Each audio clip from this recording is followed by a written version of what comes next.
Yan. Tayo po'y magsisimula na. Tayo manalangin.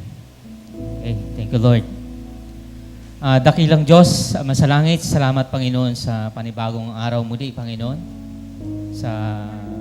Salamat Lord sa nagdaang mga araw, linggo, Panginoon na ito.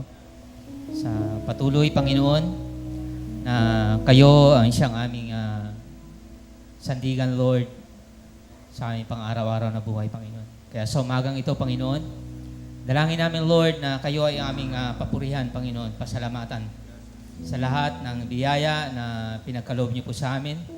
Maliit man o malaki, Panginoon, at kagalingan, Panginoon, na nagmula sa inyo, kasagutan, Panginoon, sa aming mga dalangin, Lord. Kami nagpapasalamat sa inyo, Panginoon. Kaya sa umagang ito, Lord, na nandito kami, bigyan niyo kami, Panginoon, ng malinis na puso, Panginoon, payapang kaisipan, Panginoon, na kami makapagpuri, magpasalamat sa inyo, na may kagalakan, Lord, sa aming mga puso, Panginoon. Kaya sa umagang ito, Lord, tinataas namin sa inyo, patuloy, Panginoon, ang aming iglesia. Patuloy namin, Lord, na kayo ang magbigay sa amin ng pagpaplano, Panginoon, para sa taong ito, Panginoon. Kung ano man ang ninanais nyo mangyari, Panginoon, dalangin namin, Lord, na bigyan nyo po, Panginoon, ng wisdom, Panginoon, ang aming pastor, Panginoon, maging sila Pastor Jimmy at Pastor Arnel, Panginoon. Dalangin namin, Lord, na ipakita nyo po sa kanila ang ninanais nyong nais nilang magawa, Panginoon, para sa taong ito, Panginoon. Dalangin namin, Lord, ang anointing sa kanila, Panginoon, pagbabahagi ng iyong salita, Panginoon, para sa iglesyang ito, Lord. At dalangin din namin, Lord, na kami, na mga miyembro, Panginoon, ng iglesyang ito, kung ano man, Lord, yung ninanais mo na maipagawa, Panginoon, para sa pangungunan ni Pastor Jesse, Panginoon. Kami po'y nakikiisa, Panginoon. Dalangin namin, Lord, na ang pagkakaisa namin, Panginoon, ay isang layunin, Lord, na kung saan kami ay naniniwala at nagtitiwala, Panginoon, sa mga plano niyo, Panginoon, para sa aming iglesia, Panginoon. Kaya dalangin din namin, Lord, ang provision ninyo para sa iglesyang ito, Panginoon. Kayo lamang nakakaalam, Panginoon, kung ano yung bawat pangangailangan, Lord, ng aming iglesia, Panginoon. Salamat, Lord, sa provision niyo financially, Panginoon, para sa iglesyang ito, Lord. At ganoon din, Lord, patuloy din namin tinataas sa inyo ang bawat miyembro, Lord, ng iglesyang ito, bawat pamilya. Dalangin namin, Lord, na patuloy niyo po silang pag-isahin, Panginoon, sa bawat tahanan. At daluyan, Lord, ang inyong pag-ibig, Panginoon, ng inyong pagpapala, Lord, ang bawat tahanan nila, Panginoon. At higit sa lahat, Panginoon, dalangin namin, Lord, gamitin niyo kami sa paraan na ninanais niyo, Panginoon, para sa aming mga individual na buhay, Panginoon. Kung ano man yung pagpaplano na ninanais niyong mangyari sa amin, dalangin namin, Lord, ang anointing na nagmumula sa inyo, Panginoon, sa bawat isa sa amin, Panginoon. Gamitin niyo kami, Panginoon, para sa syudad ng Olongapo, Panginoon. Alam po namin na wala pong imposible sa inyo, Panginoon. Lahat ay posible sa inyo, Panginoon. Dalangin din namin, Lord, na magbukas kayo ng bawat pintuan, Panginoon, lalo na, Lord, sa mga kapitbahay namin, Panginoon. Kung ano man ang aming mga nasa sakupan, Panginoon. Bigyan nyo kami ng boldness, Panginoon, na maibahagi ang inyong salita. Maging sa paraan na kung saan, Panginoon, ay kayo ang siyang magbigay, Panginoon, ng paraan, Panginoon, kung paano namin sila maabot, Panginoon. Alam po namin, Lord, na nagawa na namin ito sa nagdaang Christmas, Panginoon, yung New Year, Panginoon, ang aming gift-giving, Panginoon. Nawa ito ay hindi manatili lamang sa panahon ng merong kasiyahan, Panginoon. Merong okasyon, Panginoon. Lord, gawin namin ito sa pang-araw-araw na buhay namin, Panginoon. Dahil ang inyong pagbibigay sa amin, Panginoon, ay pang-araw-araw, Panginoon.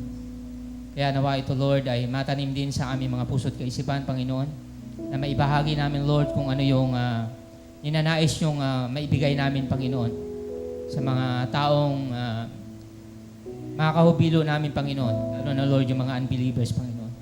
Dalangin namin, Lord, na maibahagi ang inyong pag-ibig, ang inyong kaligtasan, Panginoon, ang inyong salita, Panginoon, sa bawat taong ito, Panginoon. Kaya salamat, Lord, sa paggamit nyo sa amin para sa syudad na ito, Panginoon. At dalangin din namin, Lord, na kayo ang siyang maghari, Panginoon, sa bawat mga barangay, Lord, para sa syudad ng Olongapo, Panginoon. Gamitin nyo ang bawat iglesia, bawat miyembro, bawat pastor, Panginoon, ang kanilang mga nasasakupan, Lord, na kami ay magkaisa para sa syudad ng Olongapo, Panginoon. Dahil na kung saan kami ay nakakaisa, nandun, Lord, yung ang inyong pagpapala na nagmumula sa inyo, Panginoon. Kaya salamat, Lord. Kaya ninanais namin, Panginoon, na ang inyong pagtugon, Panginoon, sa lahat ng aming nilalapit sa inyo, Panginoon. At dalangin din namin, Lord, na patuloy niyo pong ingatan ang aming mga pastor, Panginoon, si Pastor Jesse, Pastor Arnel, Pastor Jimmy, at maging kanilang mga pamilya, Panginoon.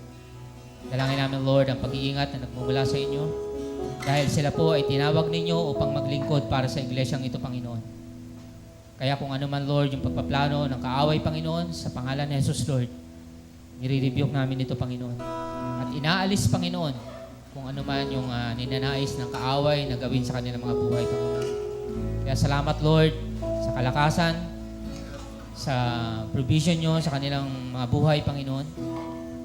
At sa kanilang mga individual na pangangailangan, Lord, alam po namin na andyan kayo na handang tumugon, Panginoon. Kaya salamat, Lord, sa aming mga pastor, Panginoon, na natili silang nagiging tapat at patuloy na naglilingkod sa inyo, Panginoon. Kaya kami, Panginoon, sa iglesyang ito ay patuloy na magpupuri, magpapasalamat sa inyo na mayroong pagkakaisa, Panginoon. Kaya maraming salamat, Lord, sa umagang ito na kayo ay aming mapapurihan, Panginoon, mapasalamatan. Sa pangalan ni Jesus.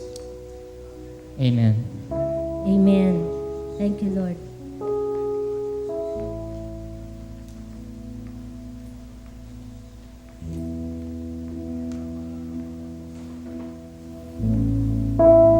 Magsitayo po tayong lahat. Let us pray. Father, we thank you for this morning. Salamat po, Jesus. Thank you, Lord, for protecting us this morning sa Nagdana, Lindol, Panginoon. And we are here upang magpuri, magsamba sa iyo, Panginoon. We thank you. Father, we give you praise sa umagang ito. Pinupuri ka namin. Panginoon, pinapanalangin po namin ang aming bansa at hinihiling po namin ang iyong pagpapala sa aming bansa. Lord, we pray for the outpouring of your Spirit upon this nation, O God. At palain mo po ang aming bansa, Panginoon. Thank you, Father. Thank you, Lord Jesus.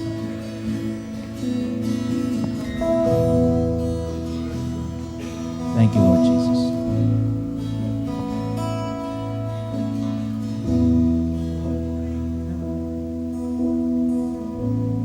Thank you, Father. Father, we nagpapasalamat po kami, Panginoon, this morning for giving us the grace upang magsamba, magpuri, at maglingkod sa iyo, Panginoon. Father, we pray, Lord, na sa aming in this church, that your name would be glorified parati, Panginoon. Walang ibang tao ang siyang may tataas, but Jesus and Jesus alone will be glorified. Salamat po, Jesus. Pinapanalangin po namin ang Olongapo City, maging ang Subic, Zambales area, SBMA, and the Pampanga and Bataan area, Panginoon. We pray for an outpouring of your Spirit, Panginoon. We ask for a revival, Lord God, in the name of Jesus. Gamitin mo po kami, Panginoon, upang to serve the people of this area, Panginoon, in the name of Jesus. Gamitin mo po kami, Jesus. Pinapanalangin po namin ang aming presidente. We ask for his salvation. Our national government officials, Panginoon, we pray for their salvation. Dinadalangin po namin ang aming mayor, the vice mayor, ng mga konsehal, the barangay captains, and their counselors, Panginoon, sa Olongapo. Maging mga purok leader, we pray, Father, in the name of Jesus, for their salvation, O God. Salamat po, Panginoon. Salamat po, Jesus. Thank you, Father. Mga kapatid, this morning, let's pray for one another. Panalangin po natin ang bawat isa. So please just join hands. Kung sino ang inyong katabi, panalangin niyo po. Allow the Spirit of God to be present in this place this morning.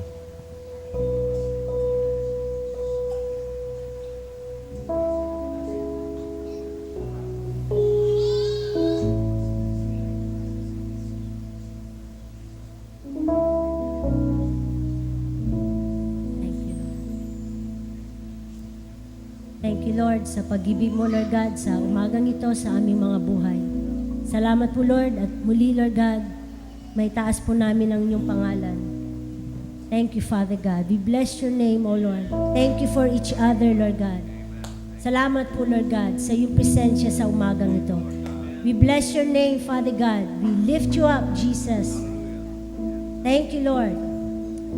In Jesus' name. Amen. Thank you, Lord. Palakpakan natin ang ating Panginoon. Thank you, Father God. Thank you, Jesus. Umikot tayo saglit. Tumingin tayo sa kaliwa, sa kanan. Ngitian nyo, kumustahin nyo lang yung katabi nyo. Sabi mo, salamat, nandito ka ngayon. Thank you, Lord. Thank you, Father God. Salamat, nakarating ka, sister, brother. Thank you, Lord. Sige po, tayo po ay magpuri sa Panginoon. Ibigay po natin ang lahat-lahat sa Kanya sa umagang ito. Amen? Amen.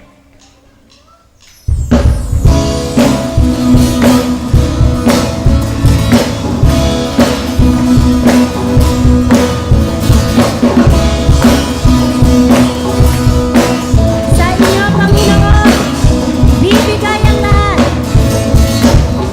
Sa inyo, Panginoon, bibigay ang buhay. Sa inyo, Panginoon, alay ang lahat. Walang ibang karapat-dapat, magandang haleluya. Walang ibang karapat-dapat, awitan ng pagsamba. Tanging sa'yo, tanging sa'yo,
pagmamahal mo sa amin, Panginoon. Salamat po, Lord, dahil tunay, Lord, na ikaw ang aming kaligayahan. Lord, kahit po sa oras ng kalungkutan, ikaw po ay nandyan. Salamat, Lord. Salamat, Lord God, sa kalakasan, sa kapahingahan. Panginoon, sa lahat-lahat, salamat sa iyo, Panginoon. Mga kapatid, atin pong ibigay sa Kanya ang lahat-lahat sa buhay natin. Sapagkat nararapat po siyang purihin. Siya ang nagbigay ng buhay sa atin. Siya ang nagbigay ng buhay natin. Thank you, Father God. Thank you, Lord. We welcome you, Lord Jesus. We welcome you, Father. We welcome you, Jesus. Thank you, Father. Namnamin po natin ang presensya ng Panginoon habang tayo po ay nakatayo sa Kanyang harapan. Thank you, Lord. Ano man po yung mga dinadala natin, ano man po yung mga nasa isip natin, let's lay it down before the Lord right now. Iwan po natin sa hapag ng Panginoon at purihin po natin siya. Thank you, Lord.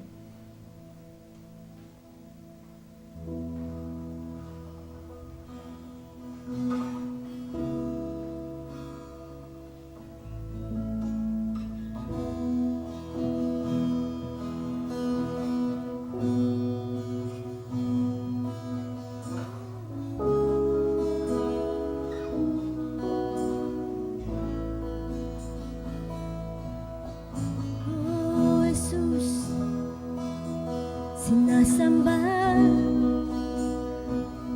inaalay ang buhay namin sa'yo. Alay sa'yo ang buhay ko.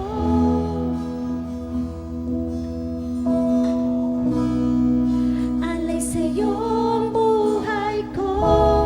Gamitin mo. Alay sa'yo ang buhay ko.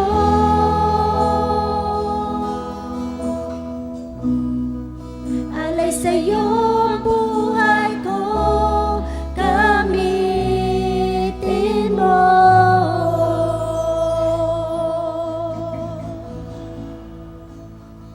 Narito nakatayo sa kamay mo.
Ikaw ang nais ko. Ikaw, Jesus. Ikaw ang nais ko. Ikaw lamang. Ikaw ang nais ko. Jesus, ikaw ang nais ko. Jesus, ikaw ang nais ko. Ikaw lamang. Ikaw ang nais ko.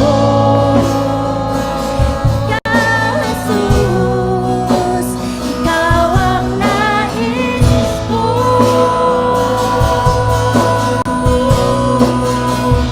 Ang nais ko, ikaw, Jesus. Ang nais ko, ikaw, O Diyos. Ang nais ko, ikaw, Jesus. Ikaw ang nais, ikaw lamang, Jesus. Ang nais ko, ikaw, Jesus. Ikaw lamang, nais ko, ikaw, O Diyos. Ang nais ko, ikaw, Jesus. Ikaw ang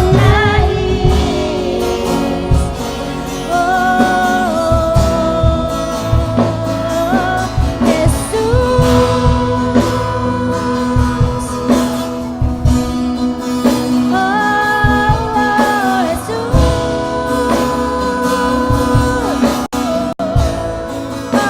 Jesus, ikaw lamang. Ikaw lamang, Jesus. Ikaw ang nais.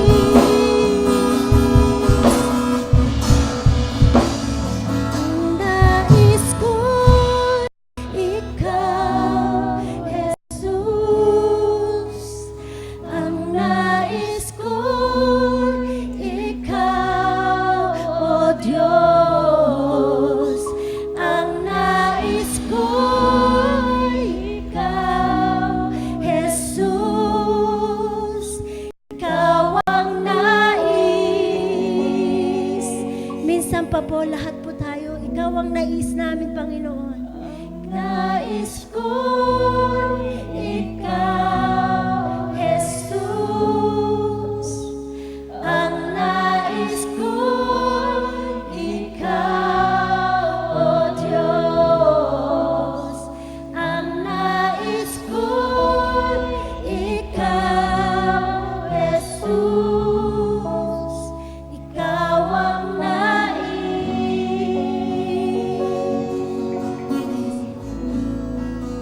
Oh, Jesus. Oh, Jesus. Ikaw ang nais, Jesus. Panginoon, ikaw ang aming nais. Sa taong ito, Panginoon, ikaw ang ibig namin sa buhay namin, Panginoon. Ang lahat ng nasa iyo, Panginoon. Salamat, Jesus. Thank you, Father. Sa iyo lahat ang papuri, Panginoon, sa umagang ito. Amen. Isang papasalamatan natin ang Diyos.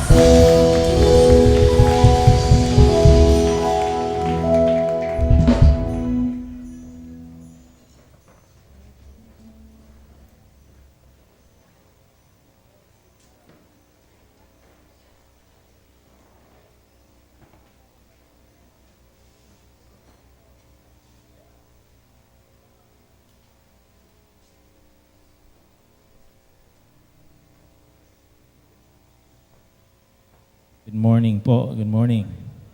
Announcements for this morning ay As always, yung inyong mga gadgets, please place on silent mode during the service. And then our services are on YouTube.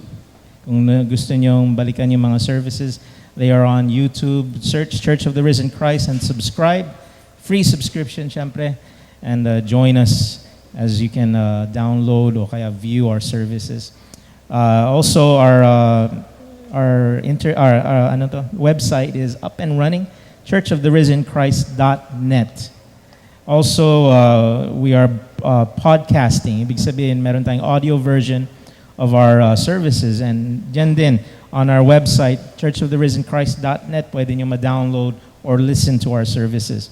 Also, find us on Facebook, www.facebook.com/Church of the Risen Christ.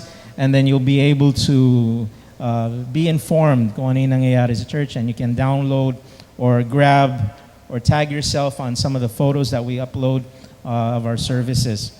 Tapos the choir, the CRC choir, you are welcome to join. Your first practice for the year 2015 ay January 22. Yan po ay Thursday at 6:30 in the evening. Choir practice January 22, Thursday 6:30 in the evening. Please see Pastor Arnel for more details. Kung gusto niyo sumali, you are an old member, join. If you want to be a new member, see Pastor Arnel for the details regarding this. Yan po ay January 22, Thursday, 6:30 in the evening. And our services are in the morning of Sunday, 8 a.m. to 9:30 is our Tagalog service. Tapos mamayang gabi, our English service from 6 p.m. to 8 in the evening. This coming Wednesday, our last announcement, from 7 p.m. to 8:30 in the evening, we continue on the topic of prayer. And we will continue with the topic, help. I need somebody. Help. Hindi niyo nakuha yun, mga bata pa kayo eh. Let us welcome Pastor Arnel.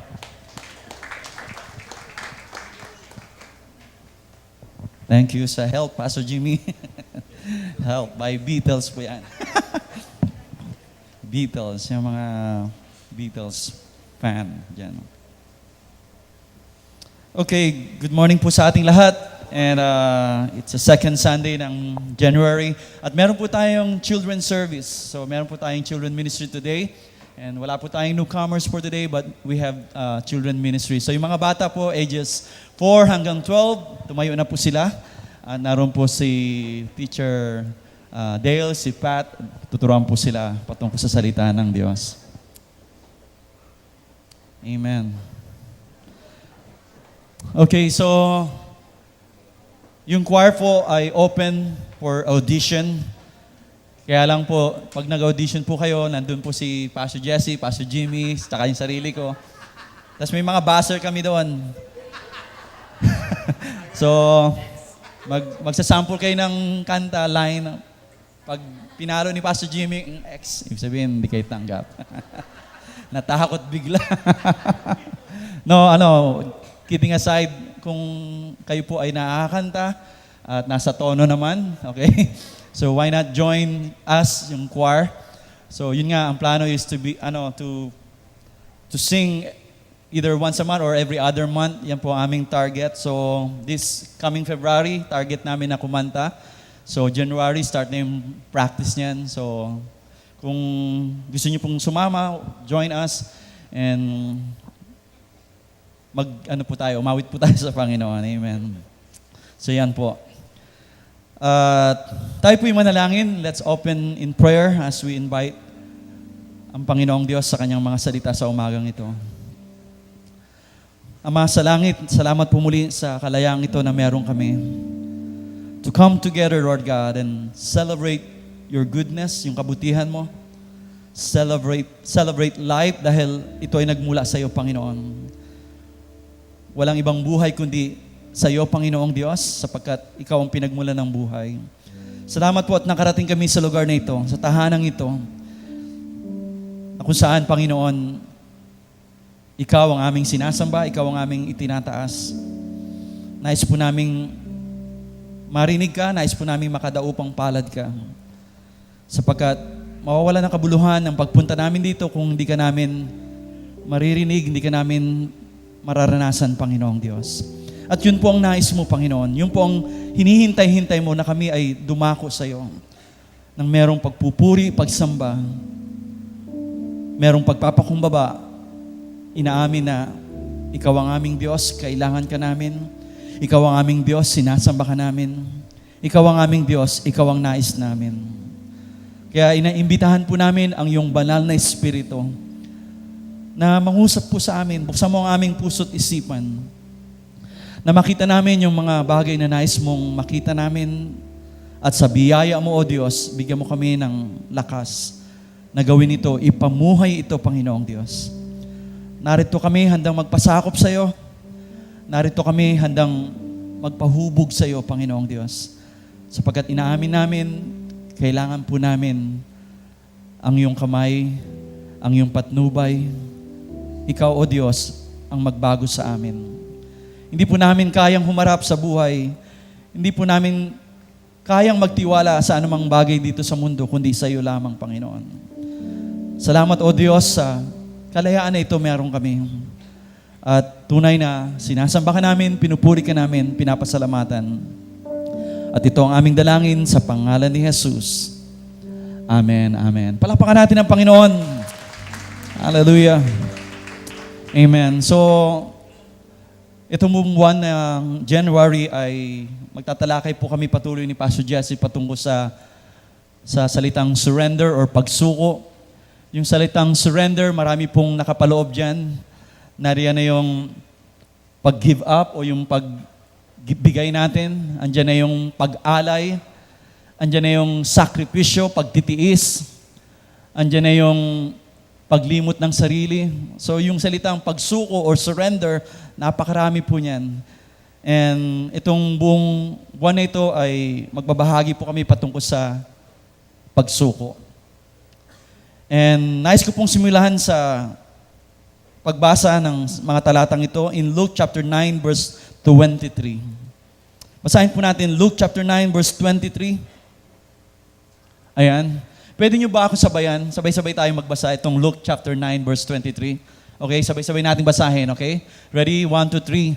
At sinabi niya sa lahat, kung ibig ninumang sumunod sa akin, so sumuko, limutin niya ang ukos sa kanyang sarili, pasanin araw-araw ang kanyang krus, at sumunod sa akin.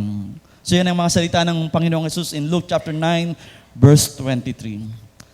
Nais kong basahin ko sa wikang English. Sabi doon, Luke chapter 9 verse 23 in King James Version. Sabi doon, He said to them all, If any man will come after me, let him deny himself and take up his cross daily and follow me. So yan yung wikang English.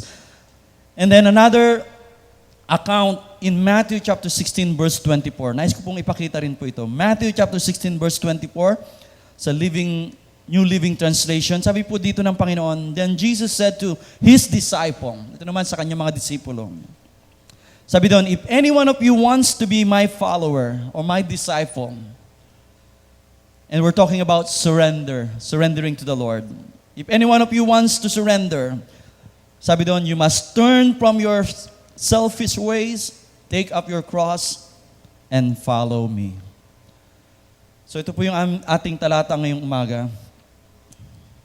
And mayroon po mga bagay akong nakita dito sa mga talatang ito na nais kong ibahagi sa atin, sa lahat, bawat isa sa atin, patungkol sa buhay na isinuko.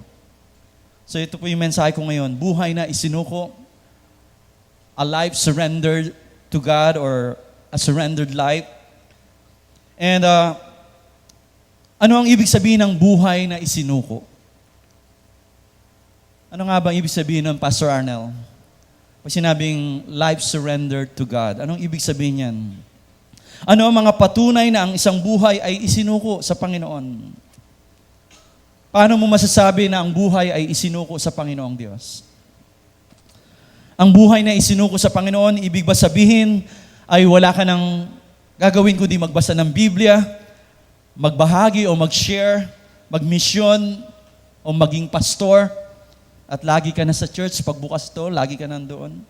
Yun bang ibig sabihin ng buhay na isinuko sa Panginoon?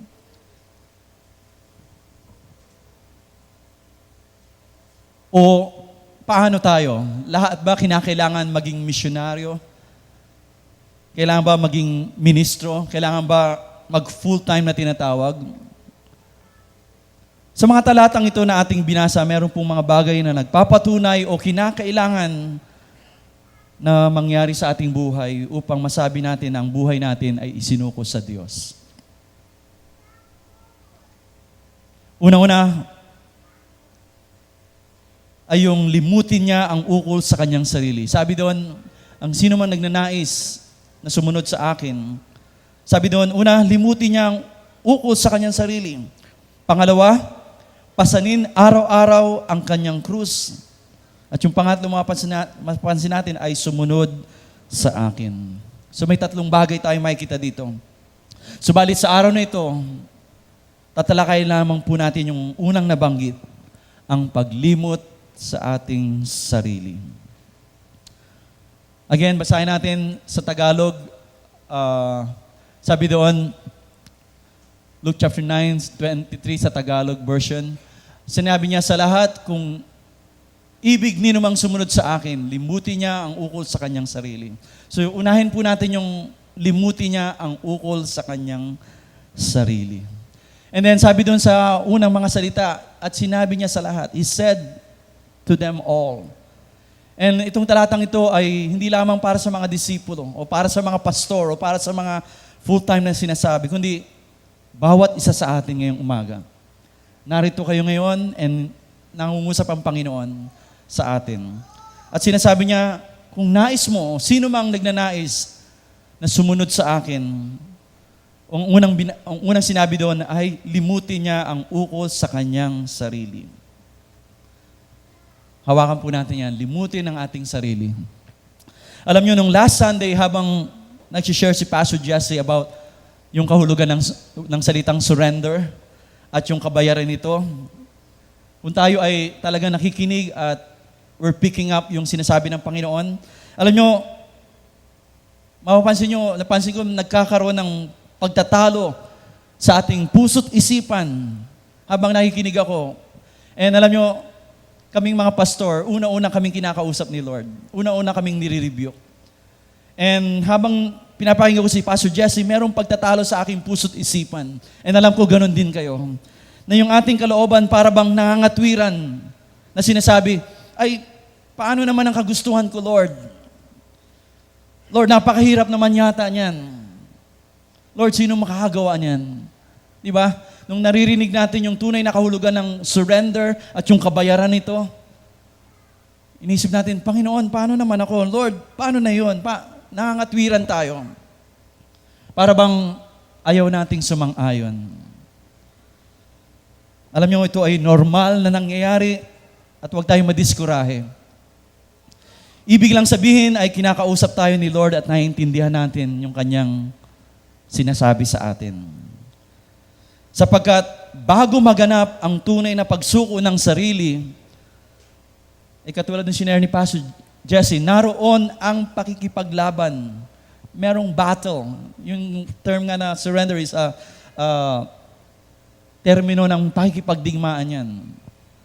At naroon ang pakikipaglaban ng karapatan ng sarili. Kung narinig nyo nung last Sunday, kung nandirito kayo, yung puso nyo, yung isipan nyo, parang gustong, ay sandali. Parang, paano na ako, Lord? Ganyan ba talaga yan, Lord? Lord, paano ang sarili ko? So may pakikipaglaban ng karapatan ng sarili, ng sariling kagustuhan. Kaya nga, surrender. May labanan at mangyayari yung pagsuko. At ang labanang ito ay titigil lamang kung tayo ay magpapasya na ganap na sumuko, yun nga, at limutin ang ating sarili. Kaya merong pakikipaglaban. Pinaglalaban natin palagi yung kagustuhan natin, yung sarili natin. Pag sinabi ni Lord ito, ay Lord, paano na ako, Lord? Yan, nakikipaglaban tayo. Kaya gusto ng Panginoong Diyos na sakupin tayo. Gusto ng Panginoong Diyos magpailalim tayo sa Kanya. At habang hindi tayo nagpapailalim hanggat nangangatwiran tayo, yung laban na yan ay mananatili. Mananatiling naglalaban kayo ng Panginoon. Naglalaban tayo ng Panginoon. Matatapos lamang yan kung tayo ay ganap na susuko sa Panginoon. At ito ay isang personal na desisyon na ikaw at ikaw lamang ang makagagawa. Dahil, alam nyo, sarili mo ang involved dito. Wala nang iba kundi ikaw, tayo. Huwag mong isipin muna yung katabi mo o yung message na yan para dun yan eh. Yung message na yan para kay sister, kay iba. Hindi. Ikaw ang involved dito. Tayo. Kailangan gumawa tayo ng sariling pagpapasya. Personal decision. And kami ni Pastor Jesse, hindi namin kayo, o ni Pastor Jim, hindi namin kayo pwedeng pagdesisyonan. Maging ang Panginoong Jesus, sabi niya, sino man. So you have to make your own personal decision. Mangyayari lamang yan kapag ikaw ay gumawa ng sarili mong pagpapasya na sumuko o magpailalim sa Panginoon. Sabi ni Jesus, kung ibig ni namang sumunod sa akin, kung ibig ni namang magpasakop o sumuko sa akin, so mga pansin nyo, ang Diyos ay isang maginoong Diyos at hindi niya pinipilit ang sinuman. Sa halip siya ay nagpapaalala sa sinuman. Anyone o sino man sa atin ang ibig or nais. So involve yung ating kagustuhan, yung pagpapasya. Involve tayo. And alam nyo, binigyan tayo ng sariling pagpapasya. Meron tayong tinatawag na sariling kapasyahan. At yan ay ibinigay sa atin ng Panginoon. At ayaw ng Panginoong Diyos na maging robot na lamang tayo na wala tayong sariling pagpapasya. Di ba? God created us, personally, meron tayong katauhan. At ayaw ng Diyos na mawala yung ating katauhan na para na lamang tayong robot na sunod-sunuran, walang desire, walang wish. Ayaw ng Panginoong Diyos yung ganun. Gusto niya yung pagpapasya natin, yung pagsunod natin sa Kanya ay ginawa natin sariling pagpapasya. Again, ang paglimot sa sariling kagustuhan na hindi madaling gawin. Kaya nga nangangatwiran tayo, Lord, pambihira, ang hirap naman. Lord, paano na to? Paano na yung pangarap ko? Paano na yung trabaho ko? Paano na yung kabuhayan ko? Minsan ganun kaagad. Pero ang paglimot sa sariling kagustuhan, gaano man yung kadali o kahirap, mangyayari lamang ito kapag tayo ay nagpasyang gawin ito. Minsan iniisip natin kaagad na, Lord, ito ba talaga to? Nagsisimula ito sa pagpapasya. Pagpapasya na limutin ang ating sarili. Mahirap man o madali, mangyayari yan kapag nag-step tayo na, Lord, I want to surrender to you. Sa wikang Ingles sabi doon, if any of you wants to be my follower, sabi doon, you must turn from your selfish ways. Sabi doon sa New Living Translation, if any one of you wants to be my follower or want to surrender to the Lord, you must turn from your selfish ways. Lumayo o umiwas daw tayo. Pero kung ating papansinin, hindi naman sinabi ng Panginoon na masama o kasalanan ang sarili. Isipin niyo to. Hindi naman sinabi ni Lord na masama o kasalanan yung sarili natin. Katunayan nga, nilikha tayo ng Diyos na meron tayong sariling katauhan. Dapat nating mahalin, alagaan ang ating sarili, di ba? Meron tayong mga sariling personalidad at ito ay dapat wag mawawala sa atin. Nakakita na ba kayo ng tao na nawala yung kanyang katauhan dahil kumukopya siya? Para siyang robot na, wala na siyang katauhan. Pero ayaw ng Panginoong Diyos ng ganun. Gusto niya, nandun pa rin yung ating personality. Pero itong ating sarili ay pinapasakop natin sa Panginoon. Alam nyo, sa ating mga personalidad, sa ating katauhan, gagamitin tayo ng Diyos sa iba't ibang kaparaanan. Kaya hindi dapat mawala yung sarili. Sa halip, Anong sinasabi? Ang problema sa sarili ay yung ating mga sariling pamamaraan o maling kagustuhan na hindi ayon o kabaligtaran sa kagustuhan ng Diyos. So doon nagkakaroon ng problema. Doon na dumarating yung ayaw ng Panginoong Diyos yung pamamaraan mo. Kasi yung ating pamamaraan, yung ating kagustuhan ay hindi ayon sa kanyang kagustuhan. Kaya sabi niya, you must turn from your selfish ways. Paano ko yung selfish ways na yan ay pamamaraan ng Panginoon? Di ba? Hindi mo naman dapat iwanan. Pero dahil nga yung minsan yung mga pamamaraan natin ay hindi ayon sa Kanya. Taliwas, ika nga. Yan ang sinasabi ng Panginoon. Limutin mo ang iyong sarili. Doon tayo nagkakaroon ng problema. Doon nagkakaroon ng labanan. At doon kinakailangan gumawa tayo ng pagsuko. At sabi nga, ang nais sumuko sa akin, limutin ang kanyang sariling kaparaanan. Selfish ways. So dito pumapasok ang pagsuko ng ating sarili o paglimot sa ating mga sariling kagustuhan. Kaya dito mahalaga na sinusuko natin ang ating buhay, ang ating puso sa Diyos. Isusuko natin ang ating puso, ang ating sarili sa Panginoon. Again, kung papansinin natin, hindi naman agad sinabi ng Panginoon na iwan ang mga bagay sa buhay natin. Tulad ng trabaho, kabuhayan, pamilya, edukasyon, o ano paman, sapagkat alam ng Diyos na kailangan natin ng mga bagay na ito, di ba? At ipinagkakaloob niya sa atin ito. Tayo may pamilya, yung iba sa atin may trabaho, may kabuhayan, yung iba sa atin nag-aaral, yung iba sa atin may mga ginagawa. At madalas, ginagamit ito ng Panginoong Diyos, paraan ito ng Panginoong Diyos para tayo pagpalain, para tayo maging epektibo sa ating buhay na ito. So hindi naman kaagad sinasabi ng Panginoon, iwanan mo lahat yan, isuko mo lahat yan, hindi naman kaagad.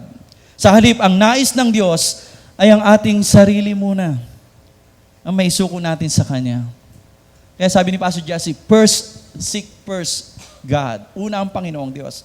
In other words, yung puso natin, ang Panginoong Diyos ang nauuna. Alam niyo kung bakit? Kapag ang puso ay nasakop at naisuko na sa Diyos, ang lahat ay nagagawa nating iwanan o give up dahil ang Diyos na ang tunay na magmamay-ari ng ating puso, ang Diyos na ang tunay nating kayamanan. Hindi niyo ba napapansin bakit yung ibang pastor nagawa nilang iwan ang lahat ng bagay? Yung mga missionary, may mga missionary tayo dito, nagawa nilang iwan ang kanilang bansa, ang kanilang trabaho para sa Panginoon. Bakit nagawa nila yon? Kasi unang-una, nag-give up nila kanilang puso, ang kanilang sarili. At nung sinabi na ng Panginoon, iwan mo yan, nagawa na nila. Kasi yung kanilang kayamanan ngayon, ang tunay nilang kayamanan ay hindi na yung trabaho, hindi na yung hanap buhay, hindi na yung mga bagay sa ating paligid, kundi ang kayamanan nila ngayon ay ang Panginoon. Kaya gusto ng Panginoong Diyos na may suko muna natin yung ating puso. At pag yan ay pinagharian niya, kapag yan ay nasuko natin, ang lahat ng bagay sa biyaya niya ay magagawa nating i-give up o iwanan. Kaya tama ang sinabi ng Panginoon in Matthew chapter 6 verse 21. Sabi niya doon, kung nasaan ang kayamanan mo, naroon din ang iyong puso. Minsan mahirap iwanan ng mga bagay dahil yung puso nyo nandoon, di ba? Ang hirap kung i-give up to kasi yung puso mo nandoon. Pero once na nag-give up mo yung puso sa Panginoon, magagawa mong iwanan yung mga bagay na yan. Bakit? Kasi yung kayamanan mo ngayon ay nasa Panginoon na. Narinig nyo rin si Pastor Jesse. Sabi niya, nung pumunta siya sa States, wala nang appeal yung Amerika sa kanya. Hindi naman sa ayaw niya sa Amerika. Samantalang yung ibang karamihan na alam natin, gustong pumunta sa Amerika, gustong magkaroon ng ano doon. Pero sa kanya, wala nang appeal. Bakit? Kasi ang tunay na kayamanan niya ngayon ay yung kalooban ng Panginoon. Kaya madali niya nasasabi yun. At bawat isa sa atin, magagawa nating iwanan yung mga bagay sa buhay natin, nakala natin, hindi natin kayang bitawan kapag nabigay natin yung una, yung ating sarili, yung puso natin sa Panginoon. Kaya minsan ang hirap iwanan yung mga bagay kasi nandun yung puso mo.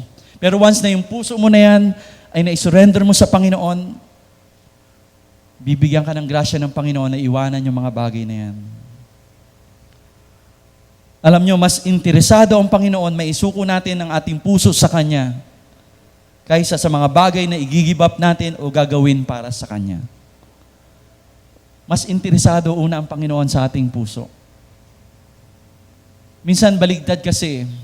Minsan nag-give up tayo ng mga bagay, nagsasakripisyo tayo, pero wala dun yung puso natin. Kaya baliwala yun sa Panginoong Diyos. Ang higit sa lahat, gusto ng Panginoon na i-give up natin ay yung ating sarili, yung ating puso. Minsan ginagawa natin lahat ng tama, sinusunod natin si pastor.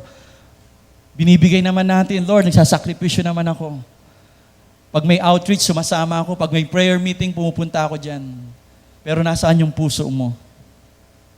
Pag hindi pa rin nag-give up sa Panginoong Diyos, hindi pa rin yun tunay na pagsuko sa Panginoon. Sapagkat ang tunay na pagsuko sa Panginoon ay nagmumula sa ating puso, sa ating kalooban, sa ating sarili. Tulad ni Amasaya sa 2 Chronicles chapter 25 verse 2.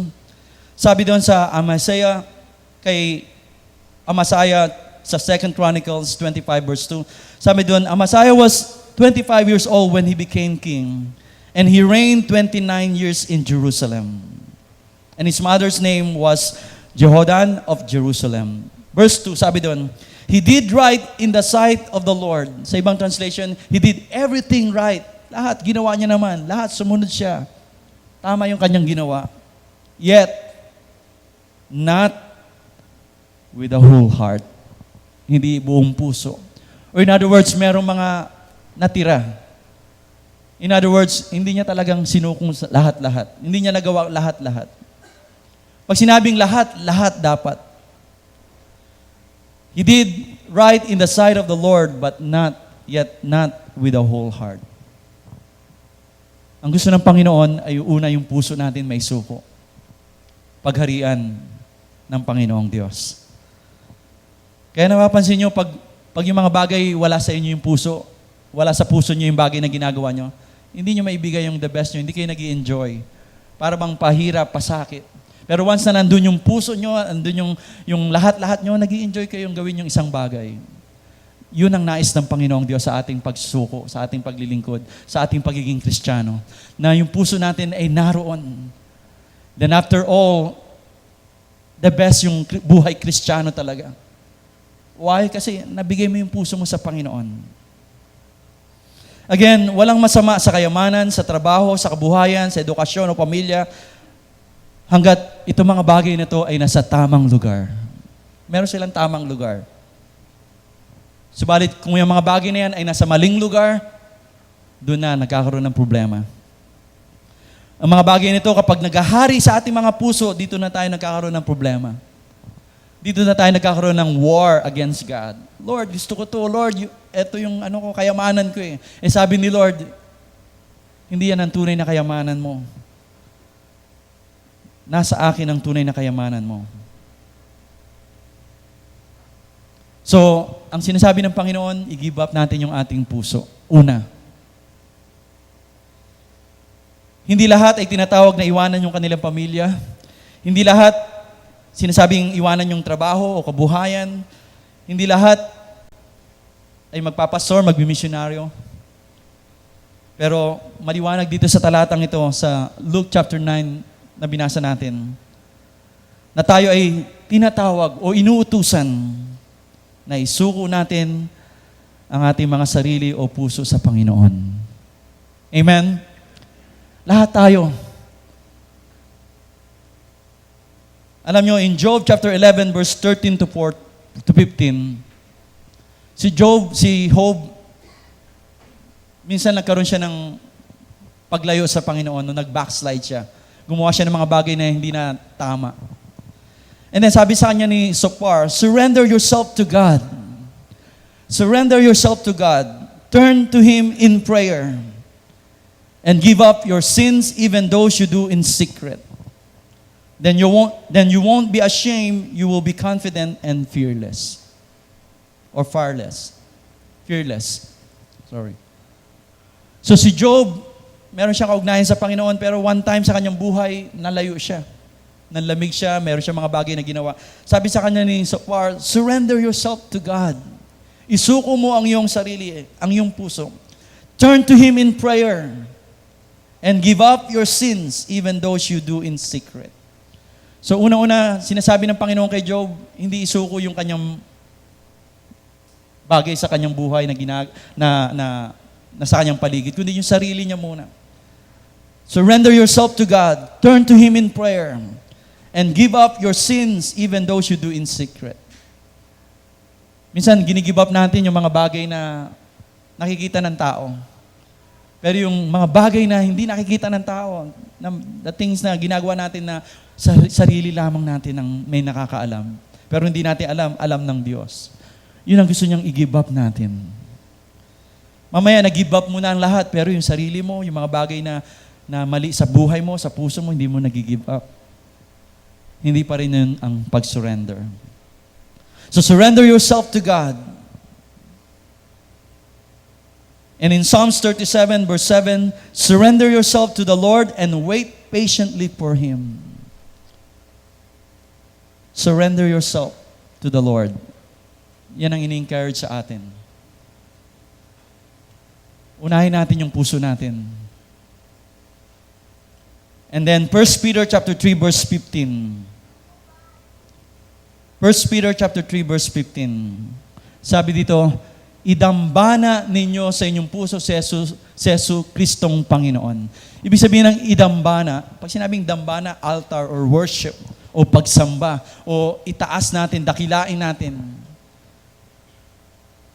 Ilagay natin siya sa tamang kalalagyan dahil siya ay Diyos. Sabi dito, idambana ninyo sa inyong puso, sa ating puso. Minsan, dinadambana natin si Jesus sa kung saan-saan. Pero sa puso natin, nagsisimula. Sabi dito, idambana ninyo sa inyong puso si Jesucristong Panginoon.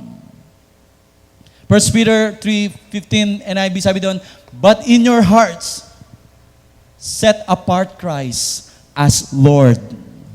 As Lord, bilang Panginoon.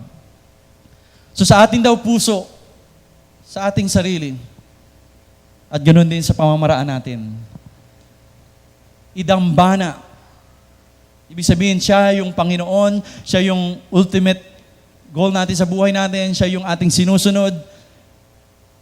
He is everything sa buhay natin. Idambana natin ang Panginoon saan? Dito lang sa church? Pag may prayer meeting lamang, pag may outreach, no. Hindi sinasabi ang panahon, ang lugar, or activities. But yung talatang ito ay talking about the person, yung puso natin. But in your hearts, set apart Christ. So sa puso natin, siya yung katangi-tanging nakatayo doon, nakaupo sa trono ng ating puso. And sabi doon, as Lord, bilang Panginoon. Anong ibig sabihin nito? Kung ikaw ay isang businessman, idambana mo sa iyong puso si Jesus bilang Panginoon. Ibig sabihin sa iyong pagpapalakad ng business, si Jesus ang nasusunod. Di ba? Pag ikaw ay isang businessman, sa iyong puso, idambana mo si Jesus. Ibig sabihin, sa iyong pagiging businessman, sa iyong pamamalakad, si Jesus ang nasusunod at hindi ang iyong sarili. At hindi yung ibang bagay, kundi si Jesus. Kung ikaw ay nagtatrabaho sa iyong puso, idambana mo si Jesus bilang Panginoon. Ibig sabihin, sa pagtatrabaho mo, siya yung piniplease mo. Siya yung boss mo talaga. Of course, may mga boss tayo dito, pero ang tunay na boss mo ay ang Panginoon. At kapag boss mo ang Panginoon sa trabaho, mahihiya kang malate, mahihiya kang maggawa ng mga bagay na hindi dapat gawin. Bakit? Kasi ang boss sa puso mo ay ang Panginoon. So ano man ang estado mo sa buhay, ikaw ay isang estudyante, sa pag-aaral mo, idambana mo si Jesus. Ikaw ay isang nag-abroad o seaman o ano man ang ginagawa mo, sa iyong pag-abroad, sa iyong pagtatrabaho, idambana mo si Jesus. Ikaw ay isang nanay, full-time mother sa puso mo, sino ka man, idambana mo ang Panginoon sa iyong pamamalakad, sa iyong pamamaraan, sa iyong pangungusap, sa iyong paggawa, idambana mo si Jesus bilang Panginoon. Siya ang sumasakop, siya ang nasusunod sa buhay natin. Ibig sabihin ng Lord, someone or something having power, authority, or influence, a master or a ruler sa buhay natin. Mamaya, nagsusurrender tayo dito lamang sa church. Paglabas natin, master na naman natin ang ating sarili. That's not surrender, sabi nga ni Pastor Jesse. Madalas gusto natin si Lord bilang tagapagligtas. Remember, Lord, Panginoon.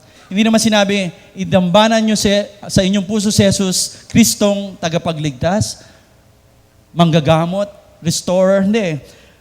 Panginoon, Lord. Madalas gusto natin si Lord bilang tagapagligtas lamang. Pero hindi Lord. Kaya mahalaga that you accept Jesus Christ as Lord. And of course, as Savior. Madalas gusto natin ang Panginoong Jesus bilang healer, which is siyang dakilang manggagamot. Gusto natin si Lord provider.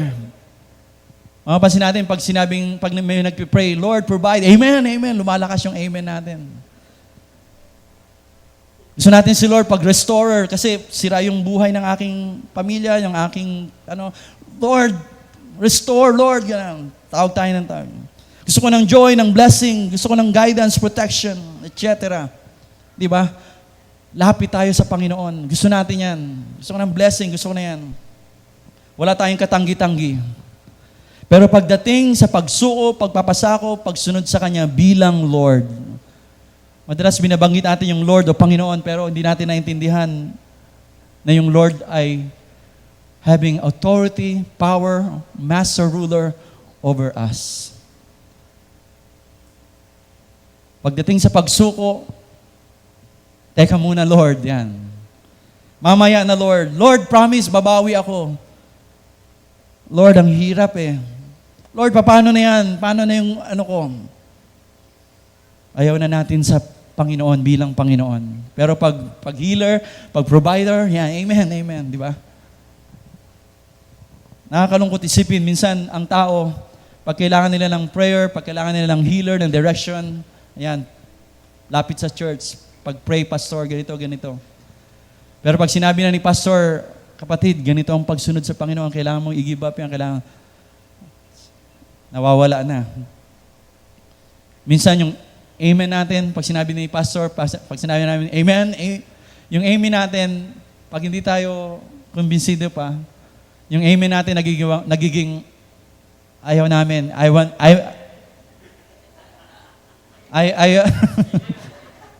want namin, pastor. Amen? Ayun, ayaw namin, pastor. Lord, pastor, ewan ko lang, sandali lang muna. Pero pag sinabi ni pastor, let's pray for your provision, amen, amen, lumalakas yung amen, di ba? Pero sa pagsunod sa Panginoon, doon tayo nagkakaroon ng problema. Humingi tayo ng tawad sa Panginoon. Sabi nga doon sa kanta, narinig niyo ba yung Lord patawad? Minsan nakasakay ako sa jeep, narinig ko yung Lord, Lord patawad. Alam niyo, pag sinearch niyo yung lyrics na yun, yung mga lyrics doon, grabe yung lyrics. Totoo yung sinasabi niya. Ang sumulat nito ay si Basilio, or yung kanyang pangalan ay Lord Davino, isang rapper. And hindi siya Christian. Pero doon sa mga sinulat niyang lyrics, base sa kanyang karanasan. At sabi niya doon, Lord, patawad, kinakausap lang kita pag ako'y may pangailangan. Ang aking inisip ay puro pang sarili lamang. Kapag may mabigat na problema, seryoso, doon lamang kita naalala, pangalan mo, Lord. Kaya Lord, patawad. At kung babasahin niyo yun, talaga, totoo yung mga sinasabi ng awitin na yun.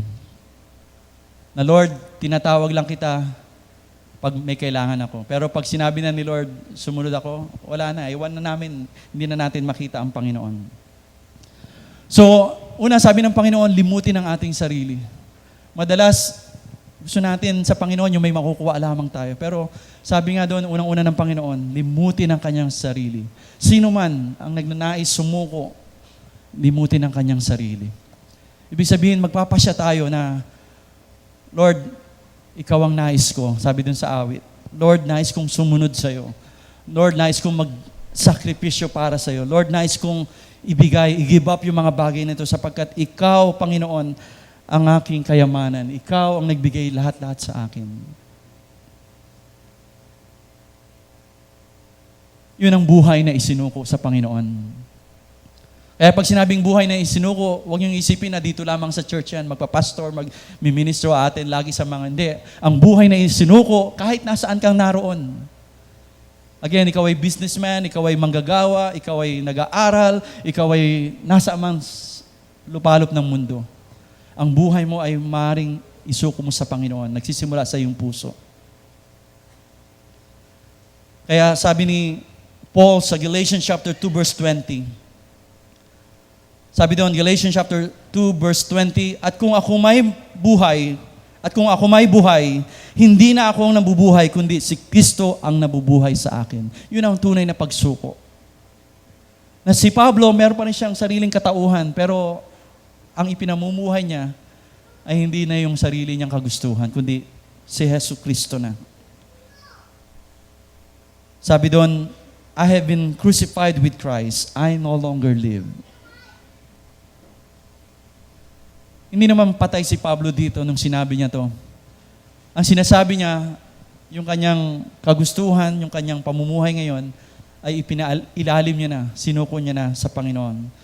Sabi niya, I have been crucified with Christ, I no longer live, but Christ lives in me. The life I now live in the body, I live by faith in the Son of God, who loved me and gave Himself for me. Kung ating pag-iisipan, lahat ibinibigay sa atin ng Panginoong Diyos. The best yung binigay niya sa atin. Ano pa kaya yung ibigay natin yung kapiranggot na sakripisyo, kapiranggot na pagpaparaya, paglimot sa ating sarili? Of course, hindi deserve ng kapiranggot ng Panginoon. Deserve ng Panginoong Diyos ay lahat-lahat sa atin. Kaya ang halaga, kabayaran ng surrender ay lahat-lahat sa atin.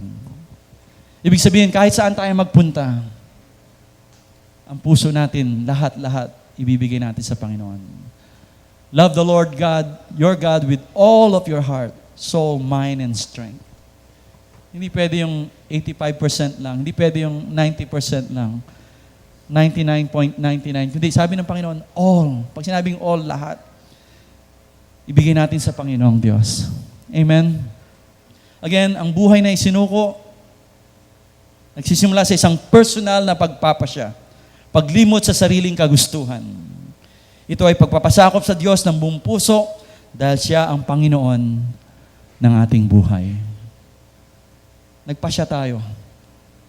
Hindi ko kayo mapagpapasya para sa inyo. You have to make your own decision. At kahit saan ka magpunta, you can make that decision sa buhay mo. Na si Jesus, ang Panginoon mo, siya ay sinusuko mo sa ang iyong buhay para sa Kanya. Ang iyong sarili.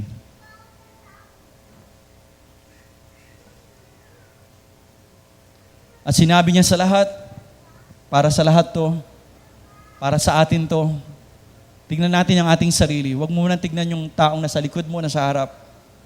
Ay para sa kanya yan o para doon yan. Hindi, para sa ating lahat to. Kung ibig nino mang sumunod sa akin, limutin niya ang ukol sa kanyang sarili, pasanin araw-araw ang kanyang krus at sumunod sa akin.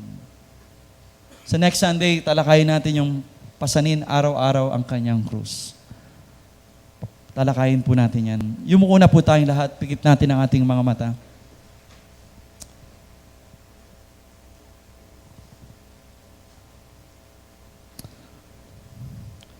Tayo po'y dumulog sa Panginoong Diyos nang merong pagpapakumbaba. Lahat po tayo ay kinakailangang magpasya sa ating mga sarili na magpasakop, magpailalim, sumuko ng ating idambana sa ating puso ay ang Panginoon. Na yung ating debosyon ay ang Panginoong Diyos, ang Panginoong Jesus. Panginoon, patawarin mo kami sa aming mga makasariling pamamaraan na hindi ayon sa iyong kalooban o hindi mo kagustuhan. Panginoon, tulungan mo kami limutin ang aming mga sariling kagustuhan. Sa halip, yung kagustuhan namin ay maging kagustuhan mo. Na yung aming mga pamamaraan ay maging pamamaraan mo. Panginoon, maraming salamat sa mga pagpapalang binigay mo sa amin. Tulungan mo kami maging mabuting nangangasiwa, Panginoon. Na yung mga bagay sa aming paligid ay malagay namin sa tamang lugar. At Panginoon, sa aming katauhan, anumang estado namin sa buhay, na Ikaw, O Diyos, Ikaw, Panginoong Jesus, ang maghahari sa aming puso. Na sa aming pananalita, sa aming gawa, makikita ang isang buhay na isinuko. Buhay na pinaghaharian mo, Panginoong Diyos. Panginoon, gamitin mo kami katulad ng awit namin. Gamitin mo kami sa aming workplace, sa school, sa aming komunidad, Panginoon. Saan man kami pumaroon, anuman lugar ang aming kinalalagyan. Nawa, Ikaw, O Diyos, ang masunod. Yun po ang nais namin, Panginoon. At alam na alam po namin, hindi mo kami pababayaan. Lord, hindi madaling gawin, kung kaya inaamin po namin, kailangan namin ng iyong biyaya, ng iyong grasya. Hindi po namin magagawa ito ng sarili naming kaparaanan, kagustuhan. Inaanyayahan namin ng iyong banal na Espiritu. Nabigyan kami ng kapangyarihan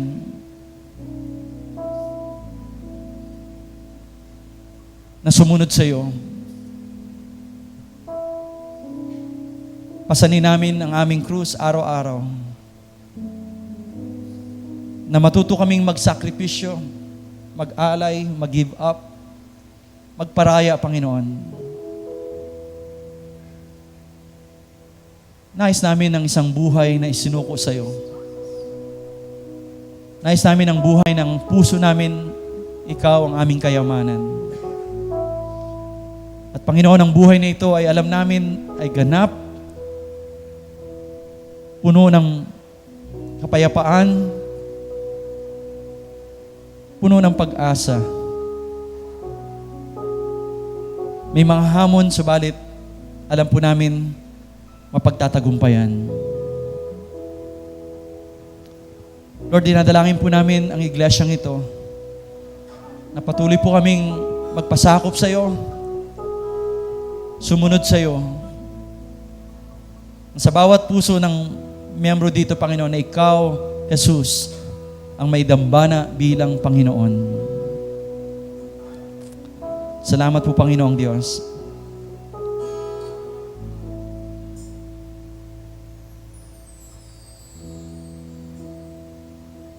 Tumayo po tayong lahat.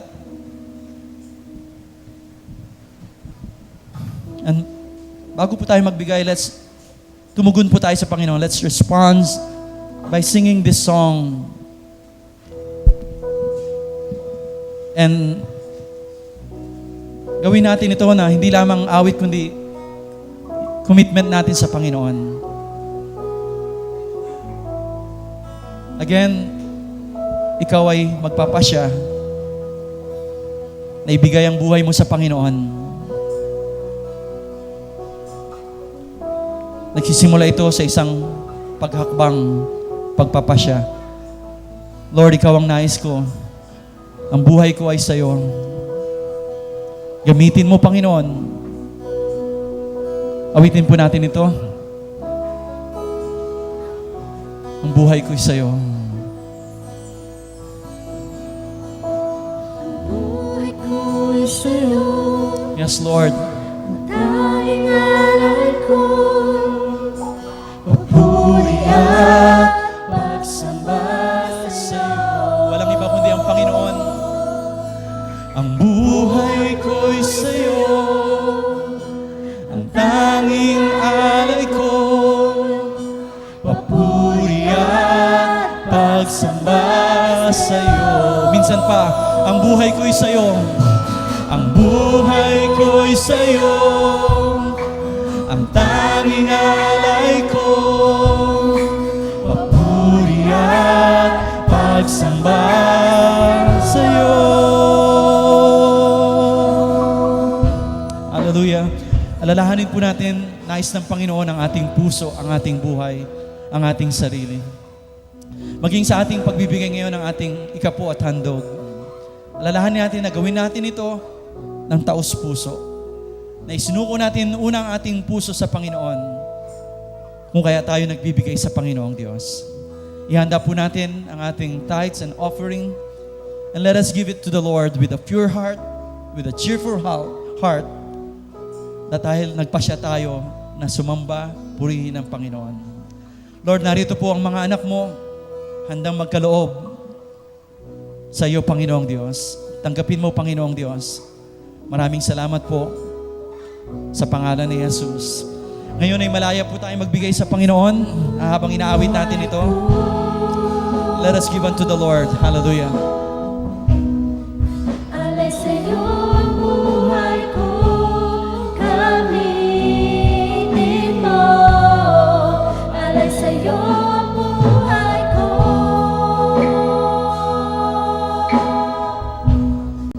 Alay sa'yo ang buhay ko, gamitin mo. Alay sa'yo ang buhay ko.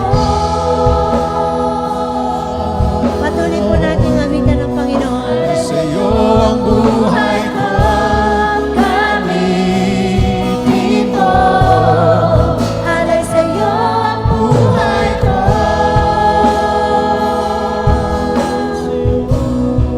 alay sa'yo ang buhay ko, gamitin mo. Panginoon, marami pong salamat. Muli, Lord God, sa pagkakataon na to, Panginoon. Gamitin mo po, Panginoon, ang mga ibinigay namin sa inyo, Panginoon, na pag-aalay. Lord God, salamat po sa buong linggo muli. Ikaw po ang aming Diyos, Ikaw ang aming Panginoon. Salamat po sa iyong salita, Lord God, hanggang sa amin pong pagkikita. Salamat, Jesus, sa pangalan mo. Bago tayo magtapos, please just join me in prayer. Meron naghihingi ng prayer request. Father, we just lift up, Lord God, yung nanay ni Joyce Manzano, Lord God, at si Vice Governor, Lord God, na lakbayin, Lord God, na nasa hospital ngayon, Lord. Lord, we just come together, Lord God, and ask for healing, Lord. Yes, Lord God, upon her life, Lord God, in the name of Jesus. Lord, also, Lord God, upon yung mga iba, Lord God, na may sakit, we pray and ask, Lord God, for healing, Lord God. Lord, doon po sa anak ni Uriah, Lord God, we continually claim, Lord God, yung healing mo, Lord God, sa kanyang buhay, Lord. Father, we thank you, Lord God, and as we go from this place, we go, Lord God, and we pray, Lord God, that we will commit, Lord God, to a life that is surrendered unto you, Lord God. Thank you, Father. We pray this, Lord, in Jesus' name. Amen and amen.